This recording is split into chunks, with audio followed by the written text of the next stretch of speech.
ሰባት ገለ ነገር ምስ ዝደልዩ ጥራሕ ናባኻ ከም ዝመጹ ተሰሚዕካ ይፈልጥ ዶ? ሓገዝካ ተጠቂሙ ምስ ወደአ ንዝርስዐካ ሰብ ክትብል ትልምታትካ ዕረፍትካ ድቃስካ ወይ ከዓ ሰላምካ ሰዊእኻ ትፈልጥ ዶ? እዚ ተሰሚዕካ እንተኾይኑ እዛ ታሪኽ እዚኣ ንዓኻ እያ። ምክንያቱም ሓደ ግዜ ህይወት ነቲ ዝኸበደ ትምህርቲ ብሰንኪ እቶም ነፍቅሮም ሰባት እያ ተምህረና። ቅድሚ ናብቲ ታሪኽ ምስካሬ ግን እዚ ቻናል ሓድሽ ስለ ዝኾነ ነዚ ቻናል ሰብስክራይብ ነዚ ቪድዮ ድማ ላይክ እናገበርኩም ነዚ ቻናል ከተበረታትዑ ብትሕትና ይላቦ። ሓደ እዋን ብሓምለዋይ ግራውትን ብህዱኣት ኣባይትን ኣብ ዝተኸበበት ንእሽቶይን ውቅብትን ዓዲ ዳንኤል ዝተባሃለ ሰብ ይነብር ነበረ። ኩሉ ሰብ ናይቲ ከተማ ጽቡቕ ገይሩ ይፈልጦ ነበረ። ሰንሰለት ብሽክለታ ሓደ ሰብ እንተተበላሽዩ ናብ ዳንኤል ይወስዱሉ። ሳጹናት ንምስካም ሓገዝ እንትደልዩ ማዕጾ ዳንኤል ይንኳሕኩሕ።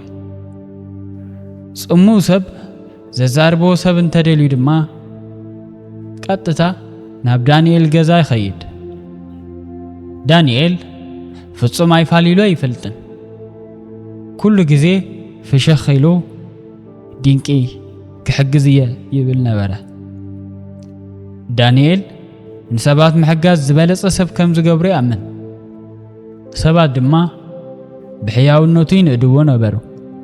ግን ድማ ቀስ በቐስ ዳንኤል ከየስተውዕለሉ ህይወቱ ናቱ ምዃን ኣቋረጸት። ናቱ ስፍራ ተኽልቲ ፍርቁ ተጸሪጉ ተረፈ። መስኮታቱ ተሰባበሩ። ናሕሲ ገዝኡ ድማ ጽገና የድልዮ ነበረ። ናቱ ጸገማት እናተደራረቡ ከለዉ ንሱ ግን ነቶም ናቱ ጸገማት ኣብ ክንዲ ዝፈትሕ ንሰባት ንብረቶም ክጽግነሎም ኣብ መንገዲ ይውዕል ነበረ። ነብሱ ወከፍ ለይቲ ሓመድን ረሃጽን ተለኺ ናብ ገዙ ይመጽእ። ኣዲኡ ድማ ብዝደኸመ ዓይንቲ እናጠመተቶ ዳንኤል ዝወደይ ንኹሉ ሰብ ኢኻ ትሕግዝ፣ ግን ስለምንታይ እዮም ሰባት ንዓኻ ዘይሕግዙኻ ትብሎ። ዳንኤል ኩሉ ግዜ በዛ ንእሽቶ ፍሽኽታ ደሓን ማማ ሓደ መዓልቲ ሰባት ነዚ ሕያውነተይ ክዝክርዎ እዮም ኢሉ ይምልሰላ ነበረ። ግን ድማ እታ መዓልቲ እቲኣ ፈጺማ ይመጸትን። ሓደ ምሸት ሰማይ ጸሊሙ ሓያል ንፋስ ክነፍስ ጀመረ። ሰባት እቲ ዝናብ ተሓወሶ ማዕበል ንፋስ ቅድሚ ምምጽኡ ኣትክልቶምን ንብረቶምን ንምክልኻል ይጎዩ ነበሩ። ዳንኤል እውን ንደገ ወጸ። ግን ድማ ንናቱ ንብረት ንምድሓን ኣይኮነን። ቀጥታ ናብቲ ንንብረቱ ኣብ ደገ ተዘርጊሑ ዝነበረ ዓርኩ ኦሊቨር ክሕግዝ እዩ ኸይዱ። ንብረቱ ብጨርቂ እናሸፈነ ናብ መኽዘን ብምእታው እናተረበጹ ሰርሑ። ናይ ዳንኤል ናይ ደገ ኮፍ መበልታትን ኣትክልትታትን ግን ኣብ ደገ ተሪፎም ነበሩ። ሳጹናቱ እውን ክፍቲ ነበሩ። ድሕሪኡ እቲ ማዕበል መጸ። ብርቱዕ ዝናብ ድማ ወረደ። ንፋስ ነታ ከተማ እናወጻ ነበረ። ዳንኤል ገዝኡ ክበጽሕ ከሎ ኣብ ስፍራ ኣትክልትታቱ ዝነበረ ዳርጋ ኩሉ ነገር ዓንዩ ነበረ። ኣብ ኣፍ ደገ ገዝኡ ኮፍ በለ። ዝናብ ካብ ገጹ እናፈሰሰ ነቲ ዝዓነወ ስፍራ ኣትክልቲ ብጓሂ ይጥምት ነበረ። ኣዲኡ እውን ውዑይ ሽጎማነ ኣብ መንኮቦም ቤራ ብህድኣት ዳንኤል ሎሚ ናይ ኩሉ ሰብ ንብረት ኣድሒንካ ካብ ናትካ ወጻኢ በለቶ። ዳንኤል ምንም መልሲ ኣይመለሰን። ግን ድማ ኣብ ውሽጡ ገለ ነገር ከም ዝተሰበረ ተሰምዖ። ንጽባሒቱ ንግሆ ደኺሙን ድንግርገር ኢሉን ናብ ጥቓ ሩባ ኣብ እትርከብ ንእሽቶ ገዛ ዝነብር ሽማግለ ሃሪስ ዝተባህለ ጥበበኛን ጡረተኛን መምህር ንምርካብ ከደ። ዳንኤል ኣብ ጥቑኡ ኮፍ ኢሉ ጎይታይ እንታይ ጌጋ እየ ዝገብር ዘለኹ ኣይተረድአንን ንኹሉ ሰብ ይሕግዝ ግን ድማ ባዶነት ይስምዐኒ ካብ ስራሕ ዘይኮነስ ካብ ሰባት እየ ደኺመ ስለምንታይ እዩ ሕያውነተይ ዝሰባብረኒ ዘሎ ኢሉ ሓተተ ኣቶ ሃሪስ ነቲ ብህድኣት ዝፈስስ ዝነበረ ሩባ እናተዓዘበ ዳንኤል ነዚ ሩባ ተመልከቶ ንኣእዋም ንኣዕዋፍ ንእንስሳታትን ንሕርሻታትን ማይ ይህብ ግን ድማ ዝናብ ምስ ዝበዝሕ እቲ ሩባ ድማ መንገዱ ምስ ዝዝሕት እንታይ ይኸውን በሎ ዳንኤል ንሓፂር ግዜ ሓሲቡ ዕልቕልቕ ይኸውን ንኹሉ ድማ ይዕንዎ በለ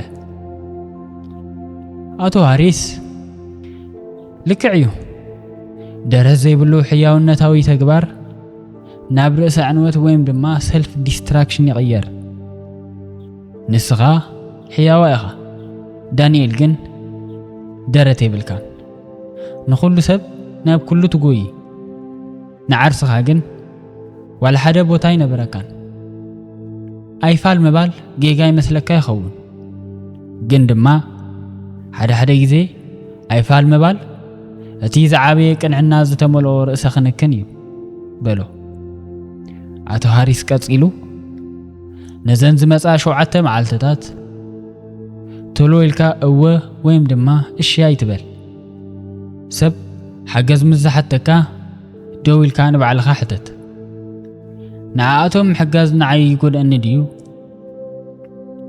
ንርእሰይ ዘድልየኒ ግዜ ወይም ድማ ሰላም ወይ ሓይሊ የጥፍኣለይ ድዩ ኢልካ ሕተት መልሱ እወ እንድሕር ደኣ ኮይኑ ሎሚ ኣይክእልን እየ በሎም እዚ ፈትኖ እንታይ ከም ዝኸውን ሽዑ ክትርኢኻ በሎ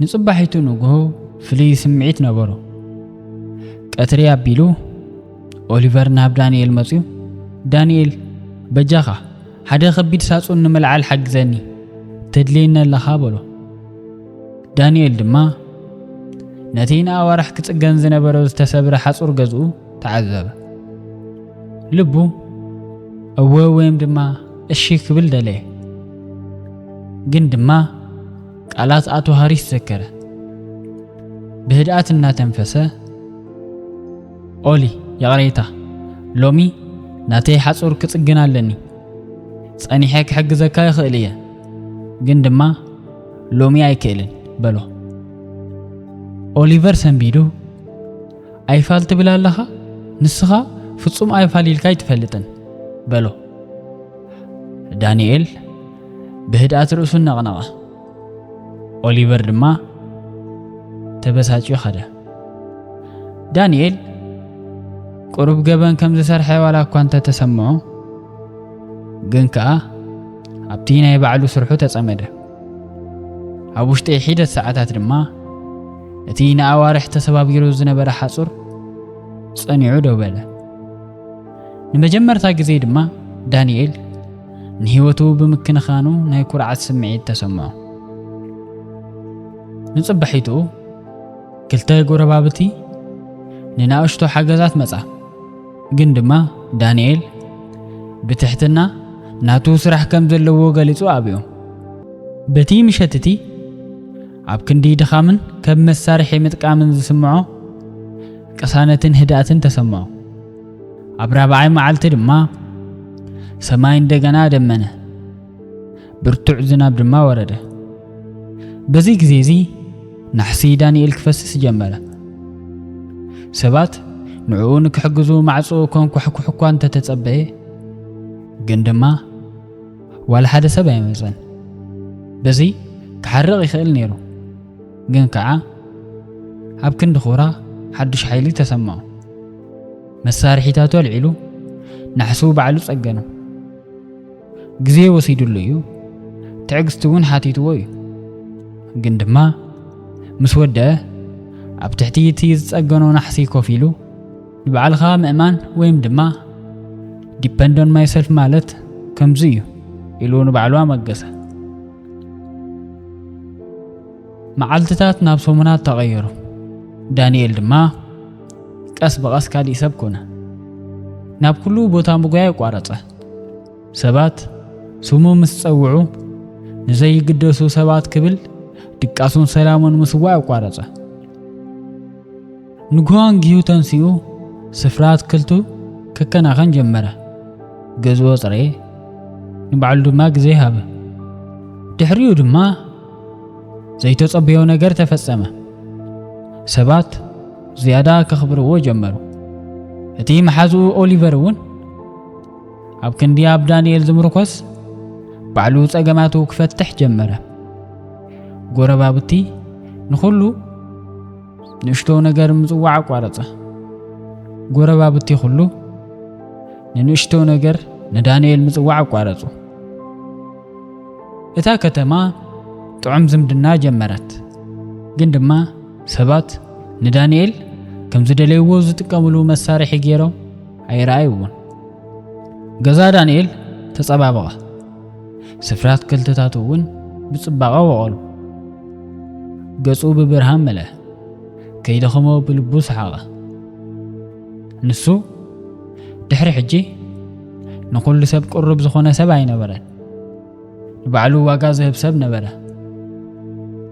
ሓደ እዋን ድሕሪ ቀትሪ ኣቶ ሃሪስ ንዳንኤል ክበጽሖ መጸ ነቶም ጥዑያት ኣትክልቲ ነቲ ጽሩይ ቀጽርን ነቲ ኣብ ገጽ ዳንኤል ዝነበረ ሰላማዊ ፍሽኽታን ተዓዘበ ብህድኣት ድማ ከመይ ዳንኤል ንኹሉ ሰብ እሺ ወይም ድማ እወ ምባል ምስ ኣቋረጽካ ዓለም ተገልቢጣትካ ዶ ኢሉ ሓተቶ ዳንኤል ፍሽኽ ኢሉ ኣይፋል ጎይታይ እኳ ደኣስ ሕይወተይ ሕጂ እያ ክትዕብብ ጀሚራ በለ ኣቶ ሃሪስ ብለውሃት ፍሽኽ ኢሎም ንኹሉ ሰብ እወ ምባል ምስ ኣቋረጽካ ንባዕልኻ እወ ምባል ትጅምር ሽዑ እዩ ድማ ሕይወትካ ክቕየር ትጅምር በሎ ስለዚ ኣሕዋተይ ንስኹም ከ ከም ዳንኤል ዲኹም ካብ መጠን ንላዕሊ ዲኹም ንሰባት ግዜ እትህቡ እናተጎዳእኹም ዋላ እኳ እንተኾነ እወ ወይም ድማ እሺ ዲኹም ትብሉ ኩሉ ግዜ ነዚ ምስላ ዘክሩ ኣይፋል ምባል ስሱዕ ኣይገብረካን እዩ የግዳስ ጽንዓት እዩ ዝህበካ ጸቕጢ ዘይኮነስ ሰላም ትመርጽ ኣለኻ ማለት እዩ ግዜኻ ኣእምሮኻን ልብኻን ክቡራት እዮም ሓልዎም ምኽንያቱም ዓለም ክተኽብረካ እትጅምር ንባዕልኻ ምኽባር ምስ እትጅምር ጥራሕ እዩ እዛ መደብ ከም ዝፈተኹማ ኣይጠራጠርን ሰብስክራይብ ብምግባር ተመሳሰልቲ ትሕዝቶ ክበጽሓኩም ግበሩ يغني لي